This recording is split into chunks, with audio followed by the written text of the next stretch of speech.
there, and welcome to this developer podcast. My name is Tabitha, and I'm the head designer and lead writer for the Kingsport cases. Today I'm going to dive headfirst into the most frequently asked question of our project. How does the procedural story generation work? It's a semi-long-winded explanation which invites its fair share of even more questions, so I'm going to do my best to answer everything in one go. So let's start with the basics. What is the difference between procedural plot and scripted plot? Scripted plot is pretty simple to describe.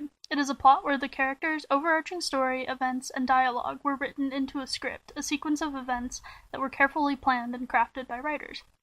Even non-linear storytelling, like in tree dialogue systems BioWare games frequently use, are scripted. Everything was planned, even if there are multiple paths. The simplest way to describe procedural plot is that it is random. And I don't mean random as in 1 minute you're eating grandma's cookies, and then the next minute you and grandma are thrown into World War II and get to ride a nuke into outer space to free the moon people. I mean random as in unplanned, unscripted. Procedural storytelling is emergent, adaptive, and dynamic, and can play out no matter who the NPCs are or what the player does. It crafts stories based on action and inaction, and the writers didn't plan for every sequence of events. Writers put in content which the system uses to build its own story. To give you a quick 101 course on how this works, let me take a moment to talk about how characters, NPCs, are made in Kingsport. If you can't already guess, they're made procedurally. And that's it. Nah, I'm kidding. Characters are made up initially of a few things: traits, societal roles, and personality. Our character creation tool is basically a huge list of all these things, with algorithms which make building a likable character easier. Traits are things like charming, persuasive, oblivious, kind, shy, etc. Societal roles cover things from profession to class standing, from age to sexuality, and so on. Personality is decided based on given traits and societal roles. Currently, our game has 40 distinct personalities, ranging from witty to dumb, that all have unique dialogue, inflections, ways they address the detective, and so on. Besides personality, their profession, class standing, and other societal roles provide more rounding to the characters, giving them unique backstories and opinions on the mysteries at hand. Will you see the exact same character in a playthrough? Highly unlikely. What about multiple playthroughs? More likely, but we're working on making enough content so that it rarely, if ever, happens. So now that I've gone over the basics of how we make characters, huge lists plus thoughtfully crafted algorithms plus an intelligent computer equals procedural generation's core, I'll go into how a plot is made from scratch. The first thing that happens is role setting. There are 15 to 20 roles per story available, but the story tool will only pick from about 7 to 12 of these per case. Roles are simple. What is the role the characters will play in the story? Are they the house chef, the servant, the lady of the manor? These roles are forever ingrained in the character, but I'll go back to why that's important later. For now, understand that these roles assign certain traits or acquire certain personalities when they're generated. When you meet this character in-game, they'll be the makeup of their traits, societal roles, personalities, and roles. You can see how it would be hard to come across two identical characters. If that wasn't enough, we add one more layer of dimension: subsidiary roles. Subsidiary roles are the meat of our plot. They're the secrets characters carry.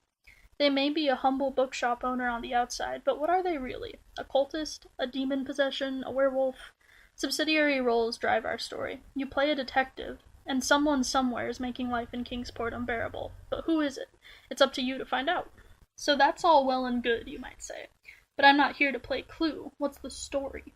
After subsidiary roles are set, characters are assigned goals. Every person on the planet has an ambition, and we think NPCs should too. NPC goals are what drive the plot. The goal of the character who pretends to be a bookshop owner but is actually a werewolf might be running book club meetings to convert the townsfolk. If he has a more bitter personality, rather than converting them, he might just simply eat them. If this happens, a mystery arises. Why are townsfolk disappearing? But the goal of one NPC isn't so spectacular. It's when all the NPC goals mesh together that it becomes a truly engaging plot.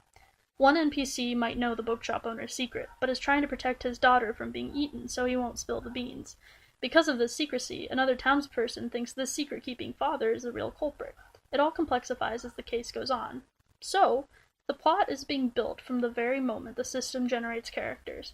Their traits will drive their personality will drive their role will drive their subsidiary role, and their subsidiary role will drive their ambitions. From this, a truly hard-to-crack but engaging mystery is born. Alright, so maybe you think the individual cases sound neat, or maybe you think it all sounds far-fetched and dumb. Either way, glad you're here. But what about the overarching story, you might ask? Unique cases are cool, But is there a point to all of it? Yes, absolutely. We decided early on that procedurally generated cases were neat, but wouldn't be as engaging without an overarching goal. We intend the single playthrough to be made up of 3 to 4 individual cases, with common themes and villains uniting them as they go. A subtle overarching story will be weaved throughout every case, with the final case providing necessary closure for the whole of the plot. Because of the complexity of weaving a meaningful overarching plot through multiple random cases, our final release will likely only have a couple of these, but we expect them to be awesome, have variants, and still sustain quite a bit of replayability. But this seems pretty typical. So what makes procedural generation so great? Characters. We do love those. NPCs can and will reappear in later cases, with all the memories, subsidiary roles, goals, information, and relationship levels of the detective still in their makeup. These recurring characters can add depth to the story, and may even be essential to the overarching plot. However, their showing up again will not be scripted, and is a chance that if it occurs, will continue to add complexity to the overall story.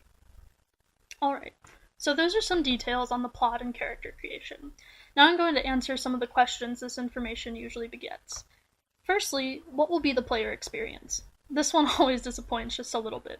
Your first playthrough will feel exactly like a scripted narrative, if we did a good job. Your choices will matter a little more, the characters will be quirky, and the plot will be engaging and fun, but you probably won't be able to tell that it's been procedurally generated.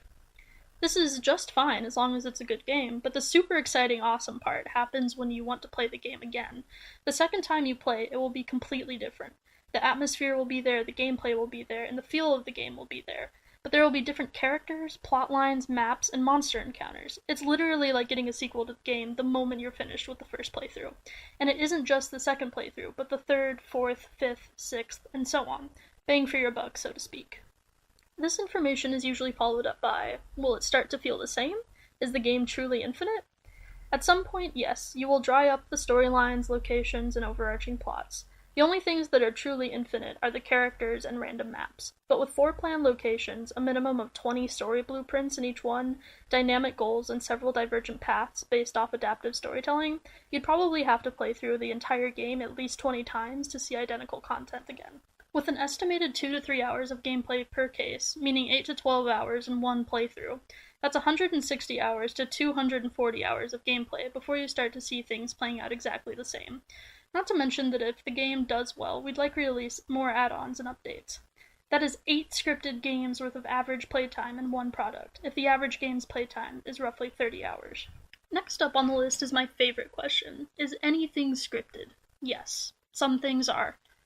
Well, the angry video game nerd says, then your game isn't procedural, liar.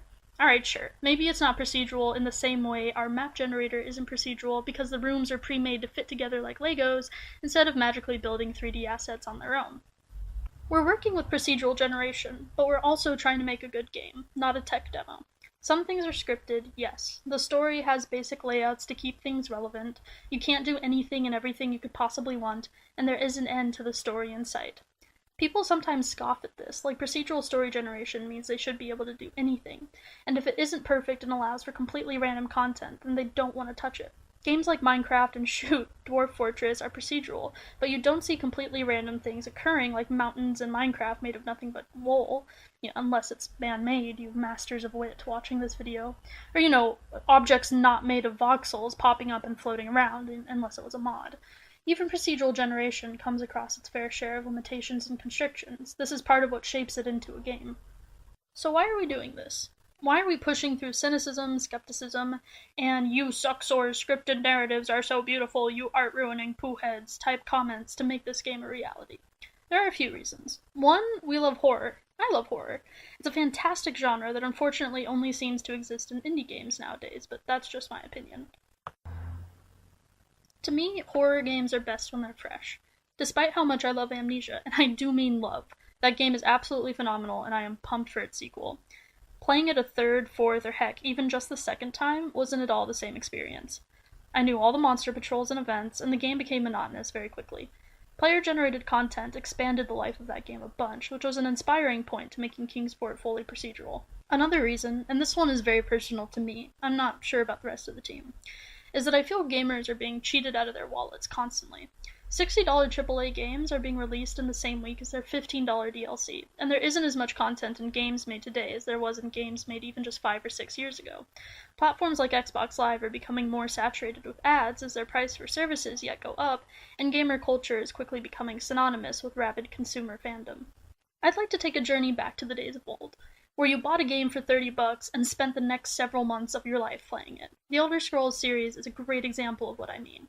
Basically, I think procedurally generated content greatly increases the playtime of a product, and I'd like to deliver the most content for the smallest price. Lastly, we're doing this to innovate. Story innovation has been picking up in the last few years with games like Journey, but it's still a little dry. People love story in their game, and therefore I think it's worth the time for developers to find a way to make these stories more engaging and better integrated with gameplay mechanics.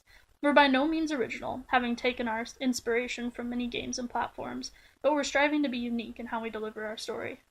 So that's the quickest, most thorough amount of detail I'm going to be covering in this podcast. Thank you for watching, and if you have any questions or need clarifications, please feel free to leave a comment or contact us at Machines in Motion